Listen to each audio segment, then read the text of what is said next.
Sir, ഈ പാലക്കാട് നിയമസഭാ ഉപതെരഞ്ഞെടുപ്പ് നടന്നു. ഇതിൽ UDF സ്ഥാനാർത്ഥിയായി രാഹുൽ മാങ്കൂട്ടത്തിൽ വിജയിച്ചു. പക്ഷേ പിന്നീട് മാധ്യമ ചർച്ചകളെല്ലാം തന്നെ BJPയെക്കുറിച്ചും BJPയുടെ സംസ്ഥാന അധ്യക്ഷൻ K. സുരേന്ദ്രനെ കുറിച്ചുമാണ് രൂക്ഷമായ വിമർശനം. അദ്ദേഹം സ്ഥാനം രാജിവെക്കണമെന്നുൾപ്പെടെ. ഇന്ന് K. സുരേന്ദ്രൻ ഇതിനൊക്കെ മറുപടി അക്കമിട്ട് പറയുന്ന രീതിയിൽ ഒരു വാർത്താ സമ്മേളനം നടത്തി. സാർ ശ്രദ്ധിച്ചിരുന്നു? ഗംഭീരമായിരുന്നു.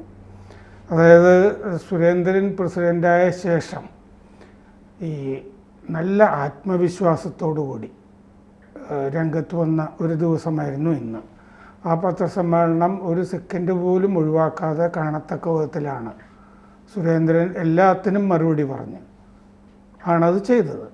അത് സ്ഥാനാർത്ഥിയെ തിരഞ്ഞെടുത്തത് മുതൽ ഈ തെരഞ്ഞെടുപ്പിൽ എന്താണ് സംഭവിച്ചത് എന്നുള്ളതിനൊക്കെ കൃത്യമായ മറുപടി പറഞ്ഞുകൊണ്ടാണ് അദ്ദേഹത്തിനെതിരായ ഈ ആക്രമണം അതിൻ്റെ വായടപ്പിച്ചു എന്ന് പറയാം. സത്യത്തിൽ ഈ സുരേന്ദ്രൻ ഈ കൃഷ്ണകുമാറിന് ഈ തോറ്റുപോയി, വോട്ട് കുറഞ്ഞു എന്നുള്ളതിൻ്റെയൊക്കെ അടിസ്ഥാനത്തിൽ രാജിവെക്കണം എന്നുണ്ടെങ്കിൽ ചേലക്കരയിൽ 10,000 വോട്ട് കൂടിയിട്ടുണ്ടല്ലോ BJPക്ക്. അതാരും മിണ്ടുന്നില്ലല്ലോ. അപ്പോൾ സുരേന്ദ്രൻ പറയുന്നത് എന്താണെന്ന് വെച്ച് കഴിഞ്ഞാൽ ഈ ലോക്സഭാ തെരഞ്ഞെടുപ്പുമായിട്ട് തട്ടിച്ചു നോക്കുമ്പോൾ 4,000 വോട്ടിൻ്റെ കുറവാണ് വന്നിരിക്കുന്നത്. നമ്മൾ നേരത്തെ 11,000-ൻ്റെ കണക്ക് പറഞ്ഞല്ലോ, 10,000 ചില്ലുവാനം. അത് ശ്രീധരനുമൊക്കെ ആയിട്ട് ബന്ധപ്പെട്ട് വരുമ്പോഴാണ്. അതല്ലെങ്കിൽ ഇവിടെ കുറവ് വന്നിരിക്കുന്നത് 4,000 വോട്ടിൻ്റെ ആണ്. അപ്പോൾ 10,000 വോട്ടിൻ്റെ ചേലക്കരയിലുണ്ടല്ലോ. അപ്പോൾ ഇനി അത് കുറച്ചാൽ തന്നെ 6,000 വോട്ട് കൂടിയിട്ടുണ്ടല്ലോ. അങ്ങനെ അദ്ദേഹം പറഞ്ഞില്ല. ഞാൻ പറഞ്ഞു അങ്ങനെ ആണെങ്കിൽ പോലും 6,000 രൂപയുടെ വോട്ടിന്റെ മേൽക്കൈയാണ് ഉള്ളത്. ശരിക്ക് യാഥാർത്ഥ്യം കാണുമ്പോൾ അങ്ങനെയാണല്ലോ. അപ്പോൾ സ്ഥാനാർത്ഥിയെ എങ്ങനെയാണ് തിരഞ്ഞെടുത്തതെന്ന് അദ്ദേഹം പറഞ്ഞിട്ടുണ്ട്. കാരണം എന്താണെന്ന് വെച്ചാൽ അത് സുരേന്ദ്രനോ തിരഞ്ഞെടുത്തതല്ല, കൃഷ്ണകുമാർ തന്നെ രംഗത്ത് വന്നതുമല്ല. അതാണ് സുരേന്ദ്രൻ വിശദീകരിക്കുന്നത്. കാരണം അതിന് പാർട്ടിയിലൊരു സിസ്റ്റം ഉണ്ട്. ആ സിസ്റ്റം അനുസരിച്ചിട്ട് കുമ്മനം രാജശേഖരൻ പാലക്കാട് ചെന്നു. പാലക്കാട് ചെന്നിട്ട് എല്ലാവരോടും അഭിപ്രായം ചോദിച്ചു, ഇൻഡിവിജ്വലി ഓരോരുത്തരെയും വിളിച്ചിട്ട് ആരാകണം എന്നൊക്കെ പറഞ്ഞിട്ട്. എന്നിട്ട് കുമ്മനം രാജശേഖരൻ 3 പേരുടെ ഒരു പട്ടിക കൊടുത്തു പാർട്ടിക്ക്. അപ്പോൾ അത് കഴിഞ്ഞ് പാർലമെൻ്ററി ബോർഡ് അവരാണ് തീരുമാനിക്കുന്നത്. ഈ 3 പേരുടെ പട്ടികയിൽ 2 പേര് ഞങ്ങൾ മത്സരിക്കാനില്ല എന്ന് പറഞ്ഞിട്ട് ഒഴിവായി. അപ്പോൾ പാർട്ടി പറഞ്ഞ ഒരു ടാസ്ക് ഏറ്റെടുക്കാം എന്ന് പറഞ്ഞ ആൾ കൃഷ്ണകുമാറാണ്. കൃഷ്ണകുമാർ സ്ഥാനാർത്ഥിയായി. അപ്പോൾ കൃഷ്ണകുമാറിന് അങ്ങനെ സ്ഥാനാർത്ഥിയാകുന്നതുകൊണ്ട് കുഴപ്പമൊന്നുമില്ല. സുരേന്ദ്രൻ പറഞ്ഞു എന്താണെന്ന് വെച്ചാൽ അദ്ദേഹം ആദ്യമായിട്ടാണ് പാലക്കാട് മത്സരിക്കുന്നത്. അദ്ദേഹം മലമ്പുഴയിൽ മത്സരിച്ചപ്പോൾ 50,000 വോട്ട് എത്തിച്ചിട്ടുണ്ട്. അത് അദ്ദേഹമാണ് ആദ്യം ചെയ്തിട്ടുള്ളത്. പിന്നെ MP സ്ഥാനത്തേക്ക് മത്സരിച്ചിട്ടുണ്ട്. അപ്പോഴും വോട്ട് വർദ്ധിപ്പിക്കുകയാണ് ചെയ്തത്. അതിൻ്റെ അകത്ത് കുഴപ്പമൊന്നുമില്ല. ഈ 2 സ്ഥാനാർത്ഥികൾ ഒഴിവായവർ ആരാണെന്ന് സുരേന്ദ്രൻ പറഞ്ഞില്ല. പക്ഷെ ആ 2 സ്ഥാനാർത്ഥിമാര് ഈ പ്രമീള ശശിധരൻ്റെ ഒരു പത്രസമ്മേളനം ഉണ്ടായിരുന്നു. നഗരസഭാ ചെയർപേഴ്സൺ പറയുമ്പോൾ അവരുടെ ഗ്രൂപ്പ്, ഞാൻ ആദ്യമായിട്ടാണ് അവരുടെ ഒരു പത്രസമ്മേളനമൊക്കെ കാണുന്നത്. അവരുടെ ഗ്രൂപ്പ് എന്താണ് എല്ലാം വ്യക്തമാകുന്ന വിധത്തിലായിരുന്നു കാര്യങ്ങളുടെ വിശദീകരണമൊക്കെ. അപ്പോൾ അവർ 2 പേര് പറഞ്ഞിരുന്നു ആ കൂട്ടത്തിൽ, ഞങ്ങൾ വേറെ പേര് നിർദ്ദേശിച്ചിരുന്നു എന്ന് പറഞ്ഞിട്ട് MT രമേശിൻ്റെയും PK കൃഷ്ണദാസിൻ്റെയും പേര് പറഞ്ഞു. അപ്പോഴേ നമുക്ക് കാര്യത്തിൻ്റെ റൂട്ട് പിടികിട്ടും. അപ്പം 3 പേരിൽ 2 പേര് ഇവരായിരിക്കാം, ചിലപ്പോൾ വേറെ ആളുകളും ആയിരിക്കാം. ഞാൻ ഊഹിക്കുന്നത് ഇവർ 2 ആകാം എന്നുള്ളതാണ്. അപ്പോൾ അവർ പറ്റില്ല എന്ന് പറഞ്ഞ് മാറിയിട്ടുണ്ടോ ഇല്ലയോ എന്നുള്ളതൊന്നും നമുക്കറിയില്ല. അങ്ങനെയാണ് സുരേന്ദ്രൻ പറയുന്നത്. അങ്ങനെ ഇത് കൃഷ്ണകുമാർ ഇങ്ങനെ വന്നു. അപ്പോൾ ആകെ സംഭവിച്ചിരിക്കുന്നത് എന്താണെന്ന് വെച്ച് കഴിഞ്ഞാൽ 4,000 വോട്ടിൻ്റെ കുറവാണ്. അത് പിന്നെ ശ്രീധരൻ മത്സരിക്കുമ്പോൾ അത് മുഴുവൻ BJPയുടെ വോട്ടല്ലല്ലോ, ശ്രീധരന് വ്യക്തിപരമായിട്ടും വോട്ടുകൾ കിട്ടും, പൊതുജനം വോട്ട് ചെയ്യുമല്ലോ. ഇതിൻ്റെ അകത്ത് ബേസ് വോട്ടില്ലേ, BJP വോട്ട് മണ്ഡലം, അതങ്ങനെ തന്നെ കിട്ടിയിട്ടുണ്ട്. കാര്യം എന്താണെന്ന് വെച്ചാൽ മുമ്പ് 40,000 വോട്ട് കിട്ടിയത് ഇപ്പം 39,000 എന്ന് പറഞ്ഞാൽ ആ അടിസ്ഥാന BJP വോട്ട് അതുപോലെ തന്നെ നിൽക്കുന്നുണ്ട്. ചെറിയ വ്യത്യാസമേ ഉള്ളൂ. പക്ഷേ അടിസ്ഥാന വോട്ട് അങ്ങനെ തന്നെ നിലനിൽക്കുന്നുണ്ട്. എത്രയാണോ അവിടെ ഉള്ളത് എന്ന് വെച്ച് കഴിഞ്ഞാൽ അതവിടെ നിലനിൽക്കുന്നുണ്ട് പാലക്കാട്. അതാണ് ഇതിൻ്റെ അകത്ത് സംഭവിച്ചിരിക്കുന്നത്. അപ്പോൾ സ്ഥാനാർത്ഥി നിർണയത്തിൽ സംഭവിച്ച ഇതാണ്. പിന്നെ അതിൻ്റെ അകത്ത് പാളിച്ചുണ്ടെന്നൊന്നും പറയുന്നതിൽ കാര്യമില്ലല്ലോ.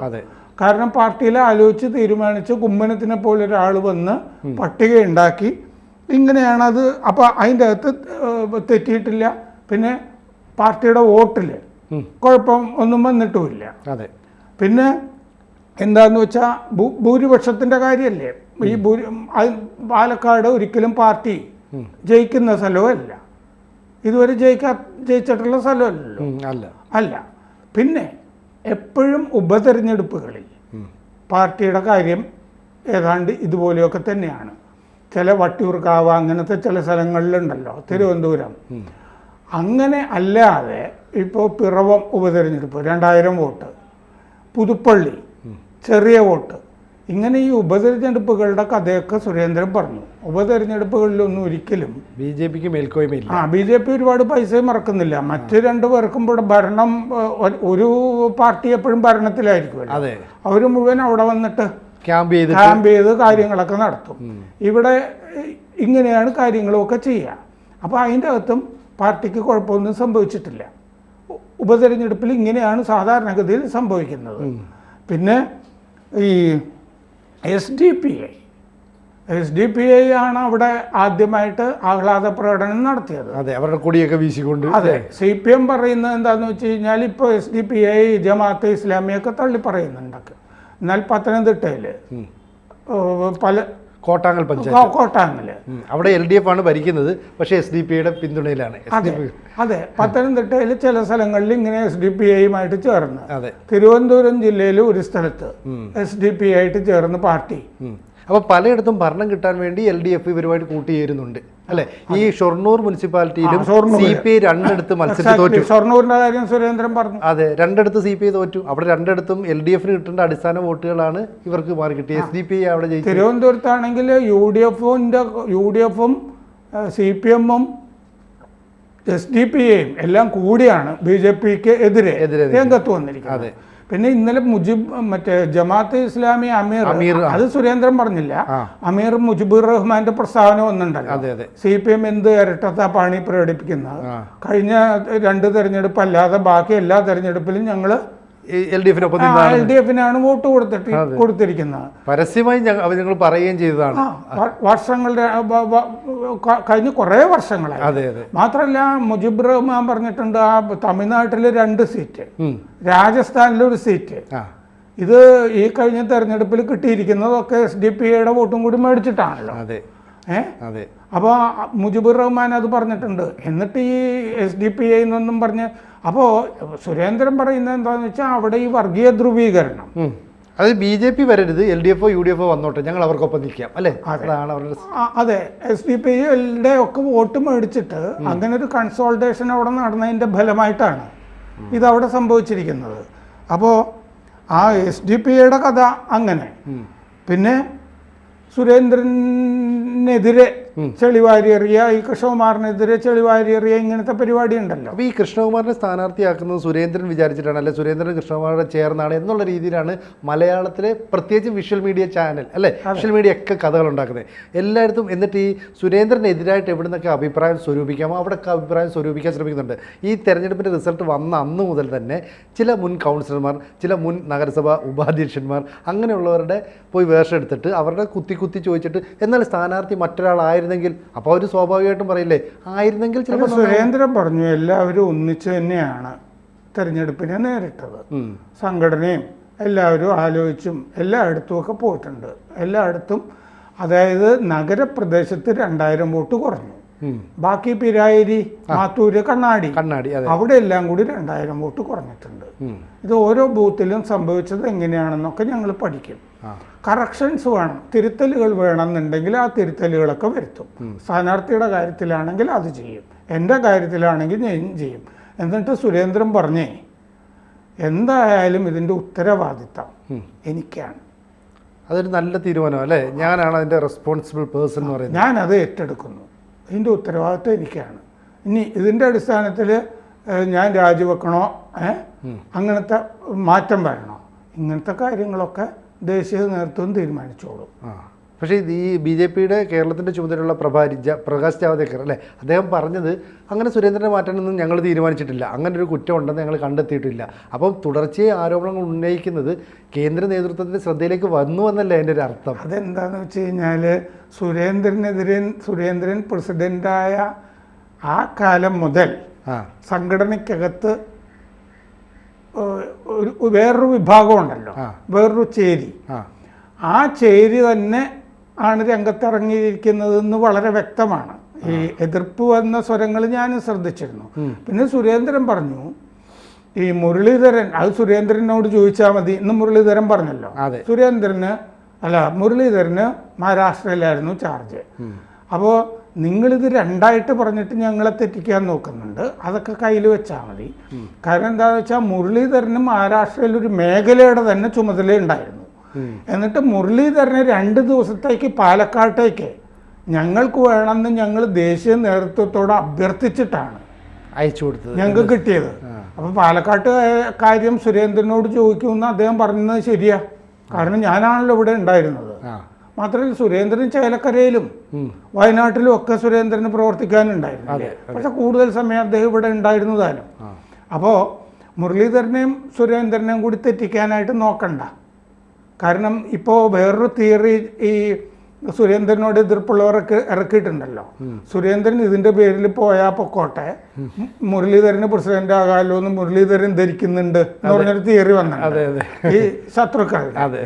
അപ്പോൾ അതിലൊന്നൊരു വലിയ കോൺഫിഡൻ്റ് ആയിരുന്നു സുരേന്ദ്രൻ. കാരണം എന്താണെന്ന് വെച്ചാൽ ഈ പറഞ്ഞ പോലെ ജാവദേക്കറൊക്കെ പറഞ്ഞ പോലെ സുരേന്ദ്രൻ മാറേണ്ട സാഹചര്യം ഉണ്ടെന്ന് കരുതുന്നില്ല. ഒന്നാമത് ഇതൊരു ഉപതെരഞ്ഞെടുപ്പ്. പിന്നെ പറഞ്ഞ പോലെ ചേലക്കര ഒരു സ്ഥലത്ത് മാത്രമല്ലല്ലോ ഉപതെരഞ്ഞെടുപ്പ് നടന്നത്, ചേലക്കരയിലും നടന്നിട്ടുണ്ട്.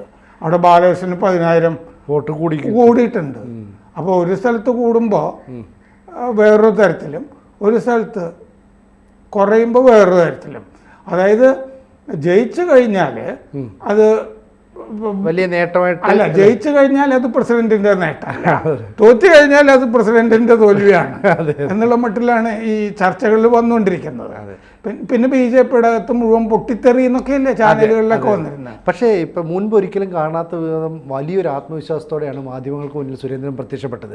അപ്പോൾ താൻ തെറ്റ് ചെയ്തിട്ടില്ല, അല്ലെ തൻ്റെ ഭാഗത്ത് കുഴപ്പങ്ങളില്ല എന്നുള്ള അത്രയും തികഞ്ഞ ആത്മവിശ്വാസം ഉള്ളതുകൊണ്ടല്ലേ ഓരോരുത്തരുടെയും ചോദ്യത്തിന് കൃത്യവും വ്യക്തവുമായി ഇരുത്തം വന്ന നേതാവിൻ്റെ സുരേന്ദ്രന് ആത്മവിശ്വാസം വന്നത് എന്താണെന്ന് വെച്ചാൽ സുരേന്ദ്രൻ പറയുന്നതിൻ്റെ അകത്ത് ഈ സുരേന്ദ്രൻ പലപ്പോഴും സംസാരിക്കുമ്പോൾ സത്യസന്ധത ഉണ്ടെന്ന് തോന്നും. കാരണം വളച്ചൊടിച്ചിട്ട് എന്തെങ്കിലും കാര്യം പറയാൻ തോന്നില്ല. കാരണം ഒരു സത്യം പറഞ്ഞതുകൊണ്ട് പ്രത്യേകിച്ചൊന്നും വരാനില്ല എന്ന് ഉത്തമ ബോധ്യമുണ്ട്. കാരണം സുരേന്ദ്രൻ പറഞ്ഞു, ഈ തോൽവി ആയാലും ജയമായാലും കൊള്ളാം, അത് സമചിത്തതയോടുകൂടി കൈകാര്യം ചെയ്യണം. അത് എനിക്ക് നന്നായിട്ട് അറിയാം, അതാണ് നമ്മൾ ചെയ്തുകൊണ്ടിരിക്കുന്നത്.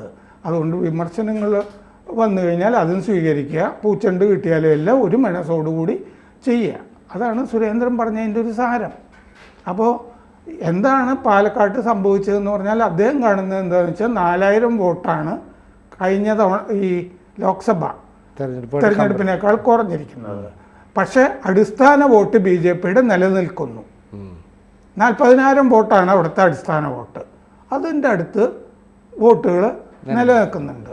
പിന്നെ നമ്മൾ ഈ 4000 എടുക്കുകയാണെങ്കിൽ ആ പ്രമേള ശശിധരൻ പറഞ്ഞതും കൂടി നോക്കുകയാണെങ്കിൽ നോട്ടയ്ക്ക് അവിടെ 1500 വോട്ട് കിട്ടിയിട്ടുണ്ട്.